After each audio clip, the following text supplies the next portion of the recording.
मेरा पिया भागतू। खुशी ने अपनी आंखों को बंद किया और बेड पे लेट गई। पूरे दिन से थकी होने के कारण उसे नींद आ गई। अगले दिन सुबह ही खुशी की आंख खोली तो वो हड़बड़ाकर उठी।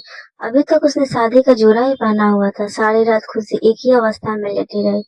खाना ना खाने की तो आदत थी, लेकिन नींद उसे कैसे आ सकती है।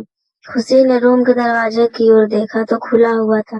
उसे याद आया कि उसने दरवाजा बंद तो नहीं किया था। फिर उसे बुलाने क्यों नहीं आया। खुशी में सब सोचती सोचती खड़ी ही हुई थी कि रजत उसके कमरे में आया। खुशी रजत को देखकर डर गई। उसने अपने हाथों को मलना शुरू कर दिया। खुशी अभी भी कल के जैसे ही लग रही थी। उसने अपने सिर को झुका लिया और अपनी नजरों को जमीन में गड़ा कर खड़ी रही। रजत ने अपने दोनों हाथों को पीछे किया हुआ था। उसने गरजती आवाज में कहा, क्या तुम्हें यहाँ के रूल्स नहीं सिखाए गए हैं? जॉली ने कब समझाया था ना। तो फिर डिनर के वक्त तुम सोई कैसी रही? खुशी अभी भी उसी खड़ी रही। तो रजत ने फिर से कहा, मैं तुमसे बात कर रहा हूँ लड़की, मेरी तरफ देखो। लेकिन खुशी ने अपना चेहरा उस पर नहीं किया। अब वो कांपने लगी थी। रजत खुशी के ठीक पास आकर खड़ा हो गया। खुशी वही जम सी गई। उसकी धड़कनें मानो खत्म ही हो गई हो। रजत ने खुशी के चेहरे को जबरे से पकड़कर ऊपर किया। तभी भी खुशी की पलकें झुकी हुई थी। तो रजत ने उसके जबड़े को भींच कर कहा, जब मैं बात करूं तो तुम्हारी नजरें मुझ पे होनी चाहिए, समझी? अब अपनी आंखों खोलो और देखो मुझे।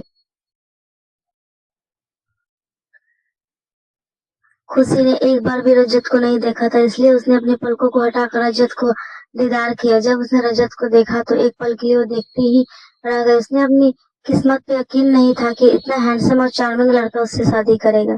या तो वो सपना देख रही है फिर ये या फिर ये मजाक हो सकता है। खुशी रजत के को पलक झपकाते ही देखती रही। वही जब रजत ने खुशी की आंखों को देखा तो हैरान रह गया।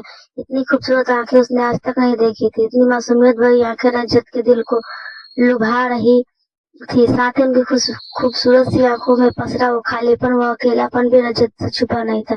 रजत खुशी की आंखों में खो गया। तभी उसे कुछ याद है और गुस्से से वो खुशी के जबड़े को भी खुद से दूर ढकेल दिया। खुशी हैरान से रजत की ओर देखने लगी तो रजत ने फिर से अपने दोनों हाथों को पीछे की ओर किया और खुशी को घूरते हुए बोला, 15 मिनट है तुम्हारे पास, अपना हुलिया ठीक करो और नाश्ते के टेबल पे आओ। खुशी ने कोई हरकत नहीं की तो रजत चला गया। रजत के जाने के ठीक बाद जॉली कमरे में आया और हैरान परेशान सा बोला, आपको बताया था ना कि समय पे खाने के लिए आ जाया करे। मैं आया था आपको बुलाने, लेकिन आप सो रही थी, इसलिए मजबूरन मुझे सर को बताना पड़ा। खुशी कुछ नहीं बोली तो जॉली आगे बोला, अब आप जल्दी से कपड़े बदलिए, आपके 5 मिनट तो वेस्ट हो गए। सर नीचे आपका इंतजार कर रहे हैं। खुशी हड़बड़ी में बाथरूम देखने लगी तो जॉली ने बाथरूम की ओर इशारा करते हुए कहा, वो वहाँ और कपड़े यहाँ बाहर अलमारी में, प्लीज लेट नहीं होना। खुशी जल्दी जल्दी अपने कपड़े निकालने लगी। जल्दी करने से उसके हाथ कांपने लगे थे, इसलिए कभी पिन चुभा जाती तो कभी वो फिर उसकी हाथें जगह जगह चोट से भर चुकी थी। उसने अपने कपड़े और जूड़े को खोला। अब वो जल्दी से नहाकर बाहर आई और अलमारी से कपड़े ढूंढने लगी। अलमारी में एक से बढ़कर एक कपड़े थे जैसे जो वेस्टर्न स्टाइल में थे। खुशी एक साधारण सी लड़की थी, उसे वेस्टर्न कपड़े ना तो पसंद थे ना ही उसे पहनने आते थे, इसलिए उसने अपने बैग से कुर्ता निकाला और साथ में जींस पहन ली। उसने अपने गीले बालों को ऐसे ही छोड़ ऊपर से दुपट्टा डाल लिया। रजत के दिए वक्त से 5 मिनट लेट हो चुकी थी। वो अब खुशी के हाथ पैर फिर कांपने लगे थे, लेकिन क्या करती, बाहर तो उसे जाना ही था, इसलिए उसने अब साधारण से स्लीपर पहने और बाहर चली गई। रजत अब भी खुशी के इंतजार में बैठा था। वो लगातार घड़ी को देखकर जॉली को घूरता रहा। तभी खुशी उसे आती दिखाई दी, साधारण से कपड़ों में और बिना मेकअप के, सिर पर दुपट्टा लिए। वो दिल हसीन लग रही थी। खुशी की पलकें अभी भी झुकी हुई थी। रजत एकटक उसे देखता रहा। जब वो डाइनिंग टेबल पे डाइनिंग टेबल के ठीक पास आ गई तो रजत उठा और खुशी की ठुड्डी को पकड़कर उसका चेहरा ऊपर किया। खुशी रजत को देखने लगी और मन ही मन बोली, अभी ये मुझे क्या सजा देने वाला है। तभी रजत ने जॉली को इशारा से अपने पास बोला। उसे गाल पर एक जोरदार तमाचा लगाकर बोला, तो जिससे कहा था ना कि अलमारी में रखे कपड़े ही पहनने हैं। जॉली ने अपने गाल पर हाथ रखकर कहा, जी सर। रजत ने फिर से जॉली को दूसरे गाल पर थप्पड़ रखा। तुझे 15 मिनट का वक्त दिया था ना, इतना लेट कैसे? जॉली ने दूसरे गाल पर थप्पड़ रखकर कहा, तुझे 15 मिनट का वक्त दिया था ना, इतना लेट कैसे? जॉली ने अपने दूसरे गाल पर हाथ रखकर कहा, सॉरी सर, आगे से नहीं होगा, माफी चाहता हूँ। खुशी ने जब रजत और जॉली को देखा तो वो अंदर ही अंदर कांप गई। उसकी गलती की सजा जॉली को क्यों दी जा रही है?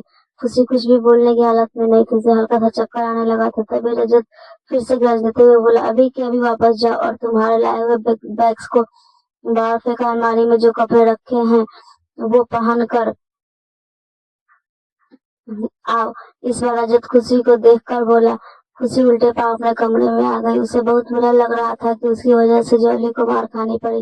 वो अलमारी में कपड़े ढूंढ ही रही थी कि जॉली अंदर आते हुए बोला, ये आपके लिए। खुशी ने जॉली को देखा तो उसके दिल में एक टिस सी उठी। जॉली को सारी सॉरी बोलना चाहती थी, लेकिन उसकी जुबान ने उसका साथ नहीं दिया। जॉली खुशी के लिए पानी लेकर आया था। खुशी ने शायद नोटिस कर लिया था कि आपको चक्कर आ रहा है, इसलिए उन्होंने कहा कि मैं आपको पानी दे दूं। खुशी रजत की परवाह को देखकर हैरान थी। एक और वो इसे इतना टॉर्चर कर रहा था कि दूसरी ओर उसके लिए फिक्रमंद भी था। खुशी के दिमाग में यही सब चल रहा था। तभी जॉली ने आगे से कहा, आप वार्डरोब में से भी कोई भी ड्रेस निकाल कर पहन ले। खुशी ने एक बार फिर वार्डरोब को खोला और निराश से उन कपड़ों को देखने लगे जिन्हें कुछ देर पहले ही रिजेक्ट करके गए थे। उसमें सभी ड्रेसेस एक से बढ़कर थे, किसी के दोनों ही नहीं थे तो कोई नीचे से कटी हुई थी। खुशी के मुंह बनाया तो जॉली उसे देखकर मुस्कुराकर बोला, अब आप मिसेस रजत सिंघानिया है, इसलिए आपको ऐसे कपड़े पहनने पड़ेंगे मैम। तुम मुझे मैम बुलाना बंद करो प्लीज, खुशी तपाक से बोली। जॉली खुशी के मुंह को तकने लगी। खुशी की आवाज